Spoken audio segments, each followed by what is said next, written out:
On that, and we're going to need your help, and we'll tell you more about that later. But in the meantime, I'd like to welcome three-time HBO the Deaf Poetry Jam veteran and former National Slam champ. Ladies and gentlemen, give it up for Big Papa E.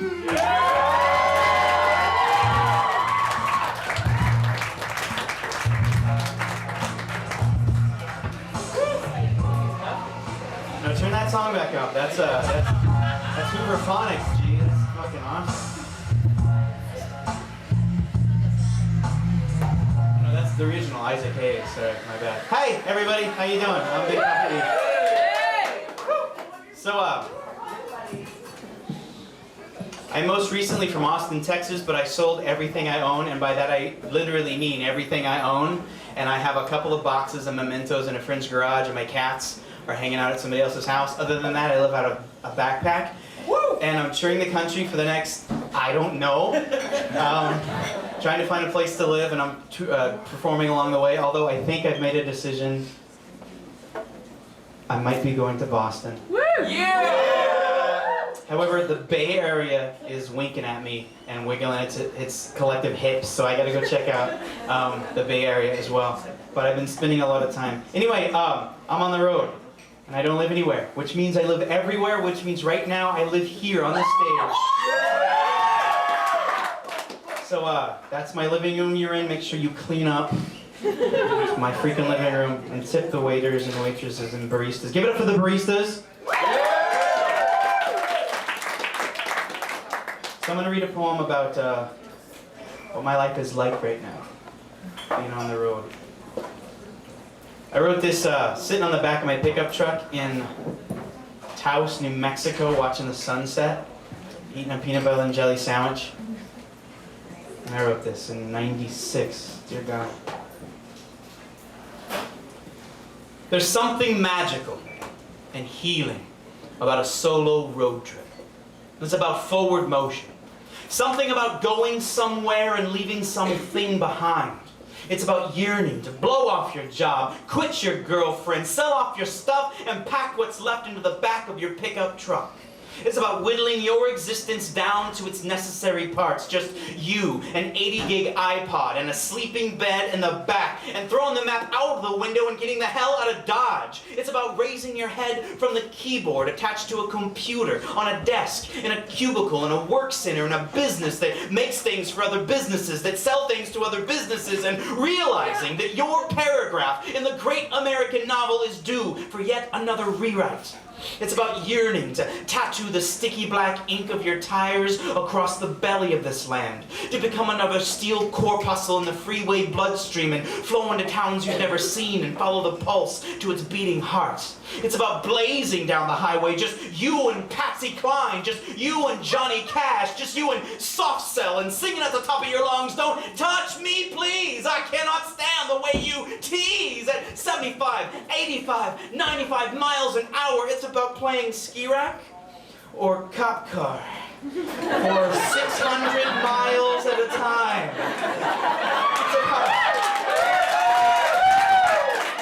It's about pulling over recklessly, immediately, across 4 lanes of traffic to stop under an overpass, to scribble a phrase or two that falls in your path like a safe from the sky. It's about leaving everything behind and cleansing yourself in a gritty, sweaty, unwashed catharsis of road dirt and sunburnt forearms, and parking in a field infested with crickets in some town somewhere, and drifting off to sleep in the same cutoffs and Radiohead t-shirt you've been wearing since diving into the Colorado River in Needles, California just 3 days before.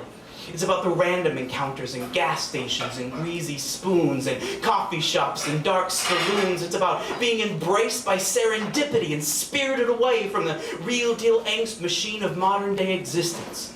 It's about smiling, that healing smile that only days and days and days on the road can bring. I love a good road trip, man, that shakes your head and clears out the cobwebs and allows you to think clearly for the first time in years.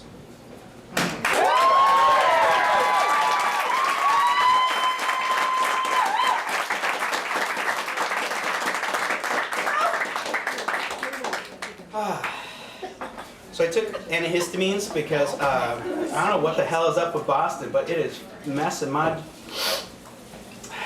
nose up. And so my mouth is so freaking dry, I'm having to drink a whole lot of water, and that's a lot of information. So sorry. Where's that poem I was thinking of? Talk amongst yourselves. Jesus Christ, it's not here. Yeah. Wouldn't it be nice to have a soundtrack just to play? Like a personal DJ inside your head? I actually do have a personal DJ inside my head. Here it is. Okay, so again, The Road. This is sort of about that experience. I wrote this the same year too, in my little college town in Northern California. Okay, Henry Rollins was gonna open it, was performing there, and at the time, Henry Rollins, you guys know Henry Rollins used to be a punk rock singer. Oh yeah. He's now a sort of a stand-up comedian, but sort of spoken word stuff. And I just knew he would let me open up for him if I just wrote a really good poem. So I wrote this poem, and he didn't let me open up for him. But I had the poem. So this was the one I hope to impress Henry Rollins. I never read this poem. Okay, it's called Take Another Drink. Here it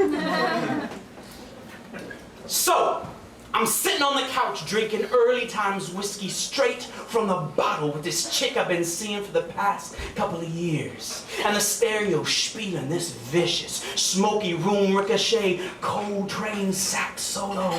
Yes, it's another white guy doing a Coltrane sax solo poem, so I forgot about that line, and now I'm thoroughly embarrassed. Let me just start over again. Ladies and gentlemen, Big Papa E, thank you very much. Big Papa E. I'm sitting on the couch drinking early times whiskey straight from the bottle with this chick I've been seeing for the past couple of years. And the stereo spieling this vicious, smoky room ricochet Coltrane sax solo. And my girl's looking up at the glow-in-the-dark stars on the ceiling and just smiling like a busload of mongoloid school children on a field trip. So I poke her in the ribs of my big toe and I ask her, I say, baby, what is it that you're thinking about? Because I just gotta know. And she looks at me and she says, man, it's this music. It's this rabid Coltrane bebop jazz. It's got me thinking about that time we was in that old white Mercury with the oxblood tuck and roll interior and the battery operated Holy Mother of Jesus suction cup to the dashboard, and you was blazing a path down that methamphetamine highway, man, pedal to the metal like a one-man gangbang, bending the needle of that speedometer over backwards and still pressing your foot harder on the gas so fast that when you hit a bump we flew like the goddamn space shuttle, man. We took off, man, like 10, 15 feet into the air, and when we touched back down, we bounced like a goddamn skipping stone. And you could hear the elbows of those two waitresses knocking against the roof of the trunk every time we hit the ground. And I was slumped across the door trying not to get blood all over the upholstery and just listening to the wind. Oh man, that wind. The roar of that wind was so loud you could barely hear the sirens of the 17 Nevada state troopers trailing behind us, splashing the sharp desert rocks with blue and red, blue and red, blue and red, and they were so close you could almost smell the adrenaline on their breath. But you just looked straight ahead, man. You didn't look at the rearview mirror. You didn't look at the gas gauge. You didn't look at me sitting in a puddle of my own blood, man. You just kept driving. And I said, baby, what the hell are we gonna do now? And you closed your eyes, opened the glove compartment, reached past the 38 with the black electrical tape stretched around the grip, past the last box of hollow point shells, searched around until you found it. That Coltrane 8-track tape. And you popped it into the tape deck and turned the volume knob up just as loud as can be. And I tell you, man, no music in the history of this entire planet ever sounded so goddamn brilliant as a Love Supreme right at that very moment. And then this girl I've been seeing for the last couple of years, she lays her head back on the couch, closes her eyes and smiles, and I say, baby, the fuck are you talking about? And she looks at me and says, oh, never mind, man. It's just the Coltrane talking. Give me another drink.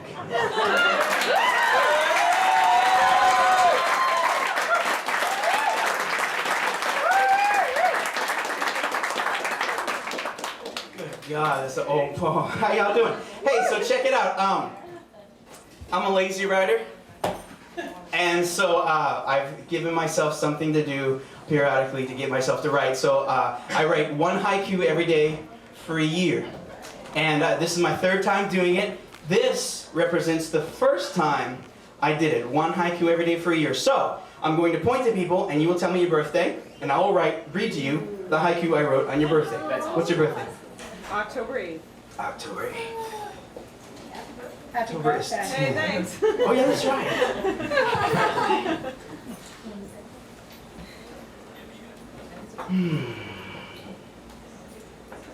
This is what I wrote on your birthday in 2002. Awesome. I was too busy having sex to write a haiku, so fucking sue me.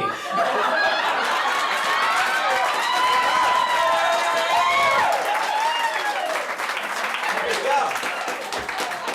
What's your birthday?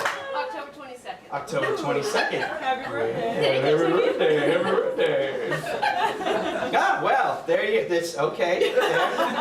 Not all these are good. It's every day for a year, okay? Like you get to 11:59 and be like, fuck it, I'll do a Prince lyric, I don't care. So this was an 11:59, ready?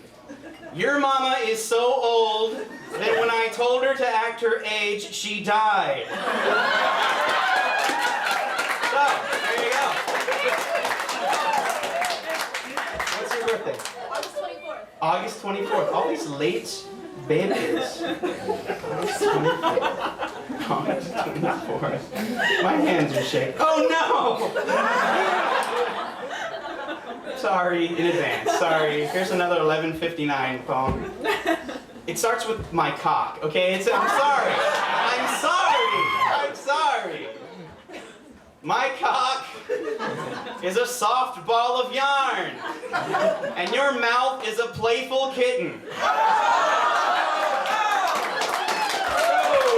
that's how we roll. Yeah, let's do one more. Let's do one more. Well, what's your birthday? March 20th. March 20th.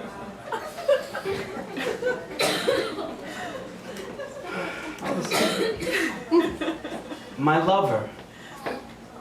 Yeah. It's a soft ball of yarn. My lover's on my cock. No. This is the last. No, shh. And scene. Okay. My lover is at her most beautiful when she is singing to me. Thank you very much. When she's on my cock. Dear God, I'll never be invited back. So, okay, so check this out. I've performed in 42 of the 50 United States, including Alaska and Hawaii. I've never been to Maine before this night. 43 bitches, that's right.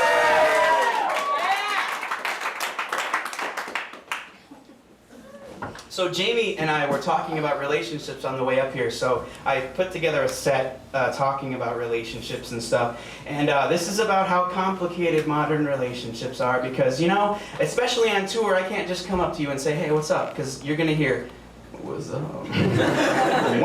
Wow, you know, like this, right? I can't just be like, you seem kind of cool, let's have a conversation. I like you like books, I like books, let's talk books. You're going to be like, he wants my panties, I don't know.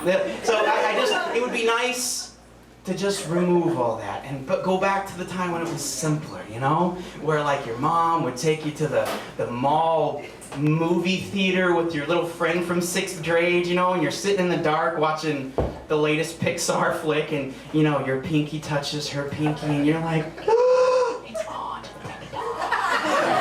You know, and if you got really randy, you would like go like that. And then she would go like, it's on. And you're like, oh my God. And then your hands would sweat, like drippy sweat, and so suddenly, oh, I got my shoe, it's untied. Oh! And she's like, oh! And then miraculously they're dry. You know, that kind of scariness at just sharing that little oval of warmth with your hip, you know? Like, that's what I wish we could go back to, so it wouldn't be so complicated. So this is about that. It's called Falling in Life. All the girls, ready? All the guys, ready? going, you make me feel goofy. Goofy like I blush when someone mentions your name.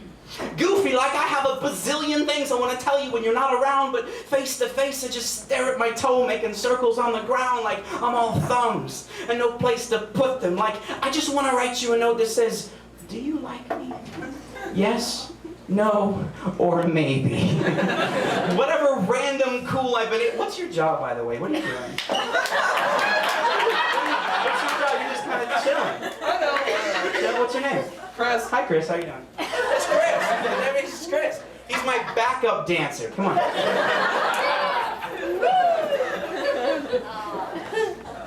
Whatever random cool I've been able to harness leaps from my grasp when you're into the room and I feel old school. And by that I mean grade school, like back in the day when the space between wanting to touch someone's hand and actually touching it could hold lifetimes of passionate yearning. Girl. You girl. I don't want to make out with you.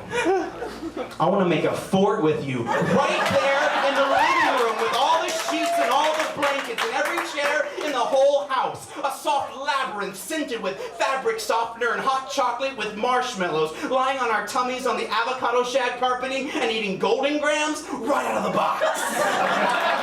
We'd be the best spellers in all the 6th grade spelling bee, and we'd spend our recesses in the library, quizzing each other over dueling dictionaries and encyclopedias and having cutthroat Scrabble wars. And you would always accuse me of cheating, but I still swear that ishkabibble is a real word. And if you got the chicken pox, I would ride my BMX bike across town on a Saturday and climb in through your bedroom window to hang out with you while your parents were shopping so that I could get chicken pox too.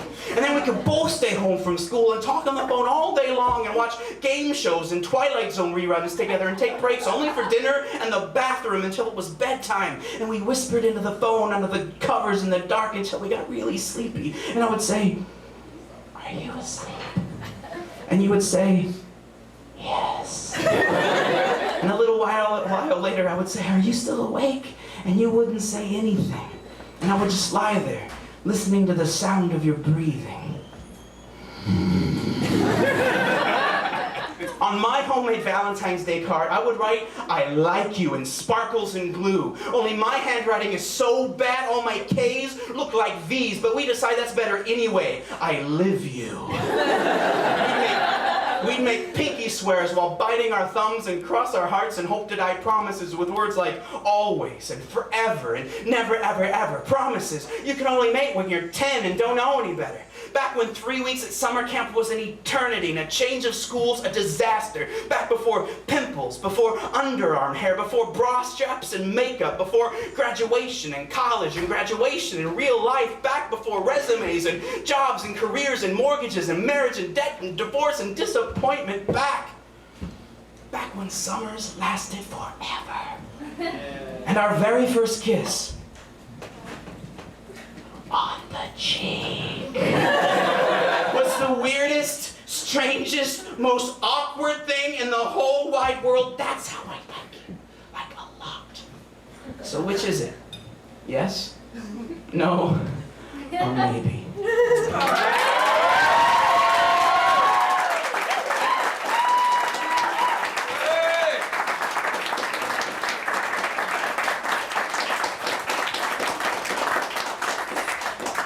Oh my God, my fly is down. Yeah, it's a party now. Woo, sorry, you guys have to move back. She's like, I thought it was part of the act. The poem about your cock, it's right there. Oh my God. You talk like that? Yes, that's my voice. My name's Gloria. How are you? Okay, so, hi. I promise to say, not to say anything about my cock ever again. Except just Until this next one. until this next poem called My Cock. It's a very short poem, but a very beautiful poem. It's got a good shape to it, this poem.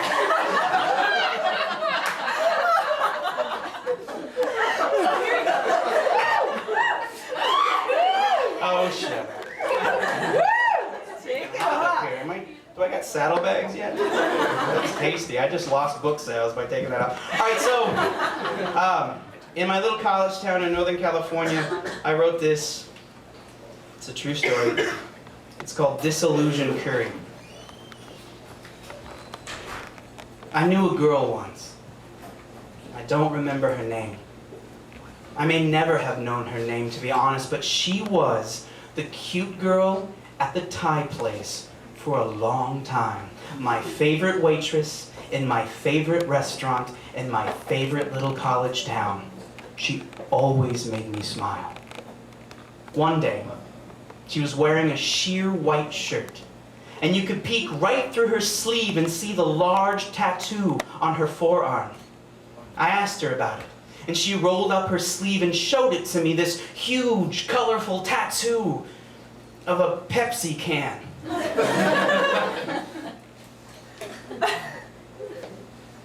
I was sort of taken aback. I asked her about it, and she said, yeah, I used to love Pepsi. Drank it all the time. So much that, you know what my friends used to call me? They used to call me Pepsi. We paused a moment. Then I asked her about the use of the past tense. And she says, yeah, the real shame of it is I don't even drink Pepsi anymore. I drink Dr. Pepper now. At that very moment, precisely as she finished that sentence, I fell deeply out of love with the cute girl at the Thai place.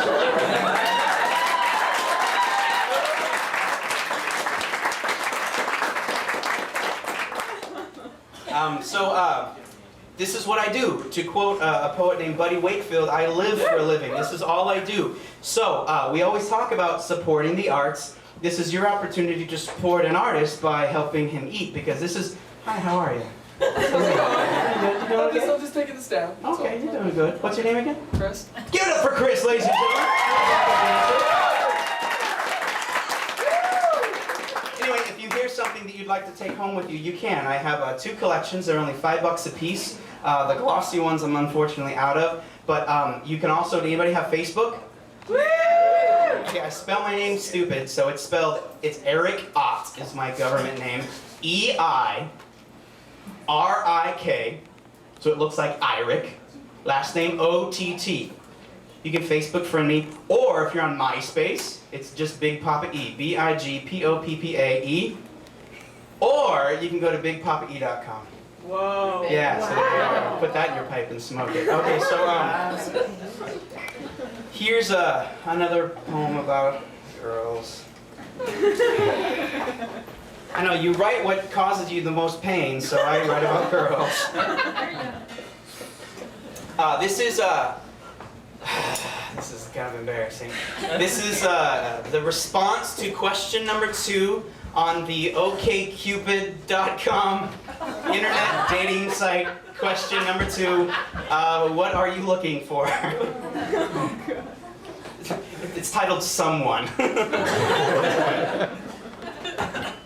Subtitled Anyone! No, I'm kidding. It's not gotten to that point yet. Someone quicker to laugh than to rage. Someone who does things rather than sit on the couch talking about doing things. Someone who makes things. Someone who makes things happen. Someone who watches the news and gets angry, wants to do something about it. Someone who can appreciate a long, deep breath full of summertime after being pelted by swollen raindrops the size of baby fists. Someone who can sit on a couch under a blanket and read with me while Nick Drake is playing on the stereo, sipping chamomile tea with lemon and honey and touching hips. Someone who will look me in the eye and tell me I am wrong, but who doesn't always have to be right. Someone who can have an effortless conversation lasting hours, but who isn't afraid of silence. Someone who enjoys debating movies and politics and what happens after you die. Someone who enjoys lazy bike rides across long bridges and back alleys. Someone who would rather see local theater than watch TV, but who also appreciates that The Office and Lost make TV almost worth watching every once in a while. Yes.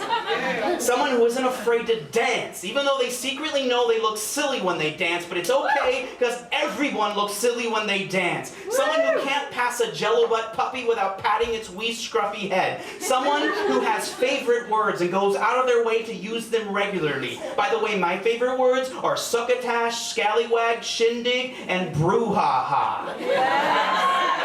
Someone who yearns for travel and adventure, but who also appreciates the lure of tire swings on old oak trees. Someone with their shit together most of the time. Someone who doesn't take themselves so seriously they can't laugh at themselves. Someone who will stick up for what they believe in, especially if I don't believe in it.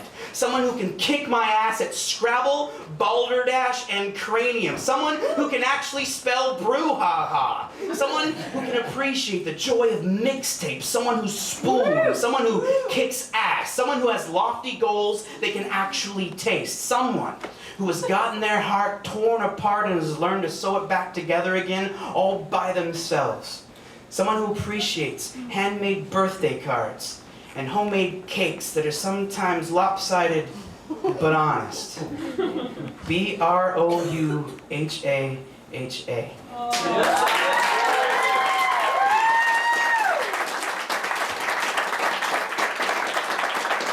How am I doing on time? One or two more? Okay, I'll do some haiku real quick. You. September 25th. September 25th. It's about your cock and beating your ass.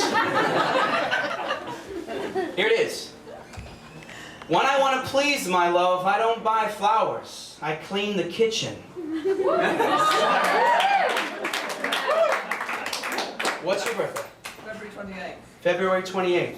He tried to catch it. He kind of tried to leap in front of him and catch it.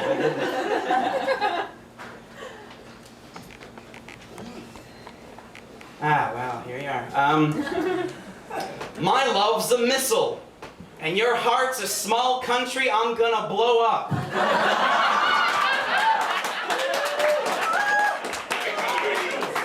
You with the glasses and the black thing around your neck. Yes, you.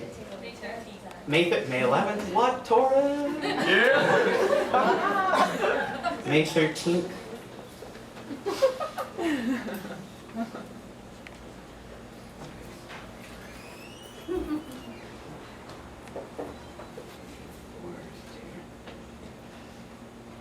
You forgot your birthday, My birthday is May 11th, so I always like dry up right around that time. Here's what I wrote. For sale, one childhood, mint condition, hardly used, free or best offer.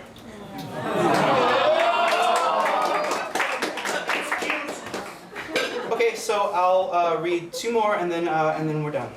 Okay. No, we're not done. We're gonna go into the kick-ass, excuse me, slam! I was putting together a book. I put together a book of greatest hits without cussing for high school kids so they wouldn't get in trouble for reading it. And then I still had a bunch left with cussing in it, so I put greatest misses. So this is from Greatest Misses. And I forgot I wrote this poem. I found it in a box of paper and it had never been, I haven't read it since '97 when I wrote it. So this is new to my mouth. Like your cock is! No.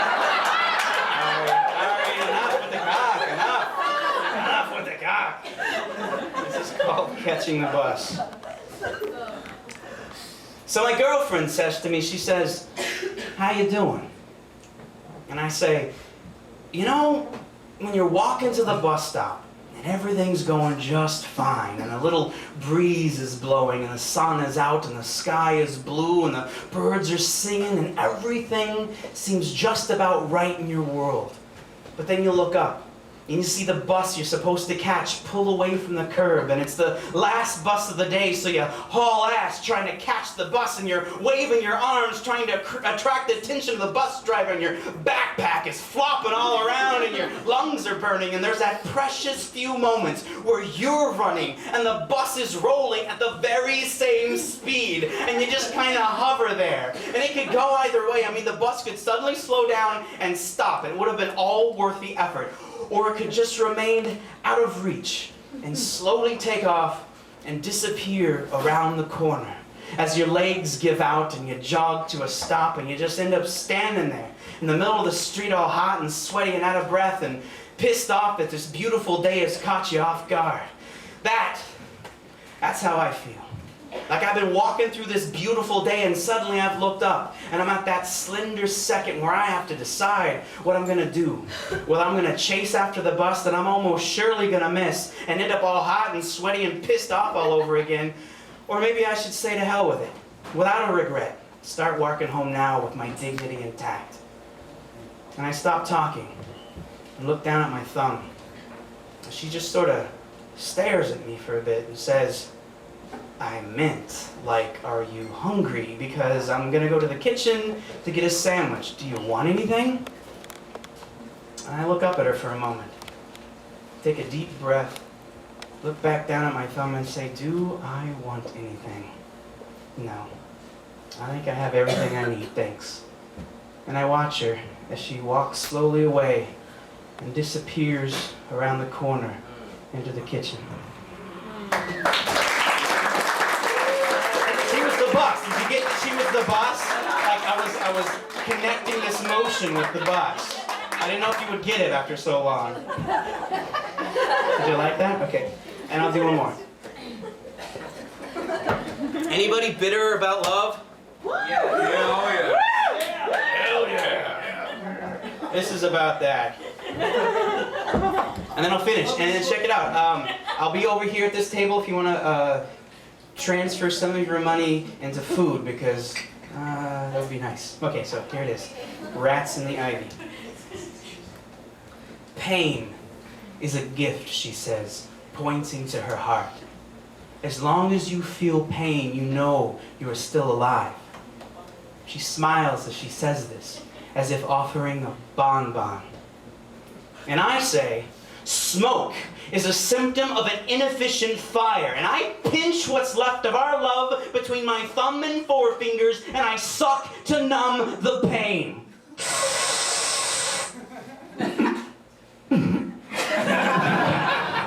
And it's a good thing, because I was tired of that pansy-ass love bullshit I was experiencing in other so-called healthy relationships. You know, that lame happiness nonsense, that boring stability tripe, that boring, great fucking sex, unsweetened by the pang of regret. How fucking blind was I? I had no idea of the pure pleasure of a truly self-destructive, codependent relationship. Oh, but now how I revel in its beauty. Don't worry about me, I tell my therapist. I'm fine. I'll survive. I thrive on contradiction. I like it when shit don't make sense. I can quit anytime I want to. Fuck trust. Fuck mutual respect. Fuck solid ground to stand on. That shit makes you weak. Loving you is a workout. I got muscles on my corpuscles because my heart is pumping iron. Every time you scream, I am addicted to what you're addicted. Oh God, yeah. No, when we make love. No, when we have sex. No, when we fuck. No, just go away. No, just hold me. No, just get the fuck away from me. No, give me back my fucking key. No, how come you never call me? No, why didn't you just leave me alone? I miss you. Fuck you. I love you. Here's a haiku. I am Charlie Brown, and you are Lucy, and your love is that football, and I just keep coming back for more. You're the heroine of this love story, and I am hooked. I got motherfucking Donkey Kong on my back, baby, only it's not Donkey Kong, it's you in a rented monkey suit, and we're slinging syringes stuffed with satisfaction, sucking crack pipes, crammed with contentment, popping pills of understanding, snorting lines of devotion, huffing sacks of commitment, anything to keep us from seeing that this shit stopped working a long, long time ago. And I don't even know what love is anymore. All I know is this ache, this hunger, this desire for the fire that once burned in my stomach when you used to smile at me. Remember that? Before we were junkies hooked on the open-handed smack of this broken relationship. I don't know how to get over the sweetest hangover. Not even a methadone clinic full of well-adjusted romantic replacements could help me kick this habit. Hell no. I'm addicted to the real deal street level shit you're working, baby. 100% pure uncut grief wrapped in the thin paper called love. These aren't tears in my eyes, sister. It's just the smoke. So roll me up another hit and light my fire. Thanks.